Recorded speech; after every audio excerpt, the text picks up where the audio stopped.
হাসান বলে, নানাজি আপনার মেয়ের নামের বিচার, ফাতেমার নামের বিচার। বিশ্বনবী মসজিদে নববীতে জোহরের নামাজ পড়ে হাসান হুসাইনকে দেখতে গেলেন, যে দেখে ফাতেমা রান্না করে। আসলে কি রান্না করে? চুলার মধ্যে পাতিল দিয়ে পানি গরম করে আর হাসান হুসাইনকে বুঝ দেয়, ঠিক কিনা?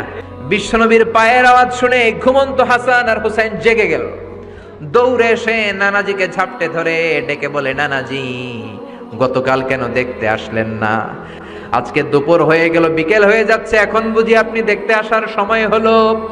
বিশ্বনবী বললেন, হাসান হুসাইন এই তো এইমাত্র জোহরের নামাজ পড়ে আসলাম, তোমাদের খোঁজ খবর নিতে এসেছি। হাসান আর হুসাইন বলল, কি খোঁজ খবর নিবেন? খোঁজ খবর নেওয়ার আগে একটা বিচার করে দেন, বিচার। আপনি তো আহকামুল হাকিমিন। বিশ্বনবী বললেন, কিসের বিচার? হাসান বলে, নানাজি আপনার মেয়ের নামের বিচার। বিশ্বনবী বললেন, ও হাসান, আমার মেয়ে ফাতেমার আবার কি বিচার? কি অপরাধ আমার ফাতেমার? হাসান হুসাইন চোখের পানি ছেড়ে দিয়ে ডেকে বলে, নানাজি আপনার মেয়ে আমাদেরকে খাবার দেয় না কেন? গতকাল সারাদিন বলেছে রাত্রিবেলা খাবার দিবে, রাতে খাবার দেয় নাই। আমাদেরকে বলেছে তোমরা ঘুমিয়ে যাও, আমি রান্না করি, সকালে দিব। ঘুমায় গেলাম, সকালবেলায় খাবার চাইলাম, আপনার মেয়ে ফাতেমা তখন আমাদেরকে খাবার দেয় না। দাদা, আমরা ছোট্ট দুইটা মানুষ ক্ষুধার জ্বালায় বেহুশ হয়ে যাই, আর সহ্য করতে পারি না, আপনার মেয়ে খাবার দেয় না। দুপুর হয়ে গেল, দুইজনে কান্নাকাটি করি, আপনার মেয়ে এখন পর্যন্ত আমাদেরকে খাবার দেয় নাই। আমরা দুজন তো আর সহ্য করতে পারি না, কেন আপনার মেয়ে আমাদের সাথে এমন করে? আপনার কাছে বিচারে দিলাম, আপনি বিচার করেন।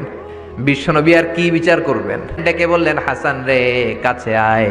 বিশ্বনবী শাম দেশের জুব্বা পরতেন, শাম দেশের জুব্বাটা উপরের দিকে উঠালেন, হাসান রে দেখালেন, এই তো দেখ তোর নানার পেটের মধ্যে 3টা পাথর বাঁধা।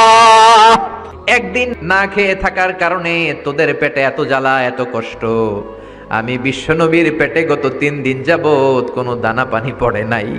আমি তো 3 দিন না খেয়ে আছি, আমার পেটেও তো কিছু নাই। নানাও কাঁদলেন, নাতিও কাঁদলেন, পুরো পৃথিবীও কাঁদলো, ঠিক কিনা?